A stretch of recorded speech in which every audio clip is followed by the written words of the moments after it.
रूमी का जो पहला कोट है वो है, out beyond ideas of wrong doing and right doing there is a field, I will meet you there. ये जो राइट और रॉन्ग है ये कोई रियलिटी नहीं है, ये कोई क्लियर लाइन नहीं है कि हम बोले कि इस लाइन के इधर राइट है इधर रॉन्ग है। वो क्या कह रहे हैं कि ये आइडियाज है। आइडियाज कहां होते हैं? माइंड में होते हैं। माइंड सिर्फ अपोजिट्स में काम करता है, बिना अपोजिट के माइंड सोच नहीं सकता है। जैसे अगर मैं आपसे पूछता हूं अभी क्या है, आप कहोगे दिन है। On the basis of what? On the basis of the experience of night, on the basis of the experience of darkness. उसी के बेस पे तो आप कह रहे हो कि अभी दिन है, अभी लाइट है। अगर कभी आपने डार्कनेस को एक्सपीरियंस ही नहीं किया हो तो आप क्या कहोगे कि लाइट है डार्कनेस है? कुछ भी डिस्क्राइब करो किसी भी पर्सन के बारे में, आप क्या कहोगे? वो बड़ा है, वो छोटा है। तो बड़ा मतलब क्या? इन कंपैरिजन टू छोटा। छोटा मतलब क्या? इन कंपैरिजन टू बड़ा।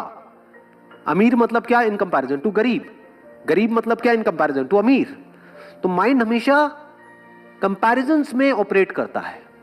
माइंड का दूसरा मतलब है नापना, चीजों को मेजर करना, उस पर ठप्पा लगाना, उसको लेबल लगाना कि वो सही है या गलत है, वो अच्छा है या वो बुरा है।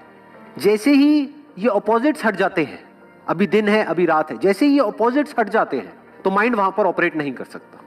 तो वो क्या कह रहे हैं? माइंड के बियॉन्ड। जब वो कह रहे हैं राइट और रॉन्ग के बियॉन्ड, तो वो क्या कह रहे हैं? माइंड के बियॉन्ड एक ऐसी फील्ड है जहां पर मैं तुम्हें मिलूंगा। मतलब दुनिया कहां जीती है? The concepts, the ideas of right and wrong. वो कह रहे हैं इस सब के बियॉन्ड, इस ऑपोजिट्स के बियॉन्ड एक फील्ड है। इसका मतलब वो कुछ ऐसा एक्सपीरियंस कर रहे हैं जो ज्यादातर लोग एक्सपीरियंस नहीं करते हैं। तभी तो वो कह रहे हैं, वो ये नहीं कह रहे कि there is an idea of a field. Ideas क्या है? Right and wrong which are there in the mind. ये आइडियाज है, बट वो फील्ड कोई आइडिया नहीं है। That is the reality. तो वो कह रहे हैं कि I will meet you there, कि मैं तुम्हें वहां मिलूंगा। कब मिलूंगा और कैसे मिलूंगा?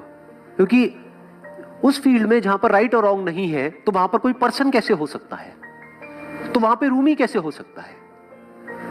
वहां पे मैं कैसे हो सकता हूं? वहां पे आप कैसे हो सकते हो? तो उस फील्ड में होने के लिए हमको खुद को खोना होगा, तभी हम उस फील्ड में हो सकते हैं। बिल्कुल जैसे कि एक नदी में एक बुलबुला है, जब तक बुलबुला है तब तक नदी कहां है? पानी कहां है? बुलबुला है। बुलबुला बड़ा है, बुलबुला छोटा है, बुलबुला सही है, बुलबुला गलत है। ये सब जो कॉन्सेप्ट्स हैं और ये सब जो आइडियाज हैं, उसका जो ग्राउंड है वो बुलबुला है, उसकी जो फॉर्म है, उसकी जो शेप है वो है। पानी के लेवल पे क्या अच्छा है क्या बुरा है, क्या बड़ा है क्या छोटा है। तो जिस बुलबुले ने ये जान लिया जीते जी, मरने के बाद नहीं, कि मैं दिख तो रहा हूं बुलबुले के जैसा, लेकिन एक्चुअल में मैं पानी हूं। और सिर्फ मैं ही नहीं, और भी लोग दिख तो रहे हैं वो बुलबुले के जैसे, लेकिन एक्चुअल में वो भी पानी है। तो जिसने भी ये जान लिया उससे कौन मिलेगा? रूमी मिलेंगे। कहां मिलेंगे? वहीं मिलेंगे। क्यों? क्योंकि रूमी भी वही पानी है, मैं भी वही पानी हूं, आप भी वही पानी हो। बस समझ हमने अपने आप को कुछ और रखा है। एक्चुअल में बुलबुले नहीं है, सिर्फ दिख रहे हैं। नदी में अगर कोई बुलबुला है, उसको आप छू रहे हो, तो किसको छू रहे हो? क्या बुलबुले को छू रहे हो? बुलबुला मतलब क्या? सिर्फ एक वर्ड ही तो है जो हमने पानी की ही एक फॉर्म को दे दिया है। एक्चुअल में एग्जिस्टेंस क्या है बुलबुले का? कुछ भी नहीं, एक आइडिया है।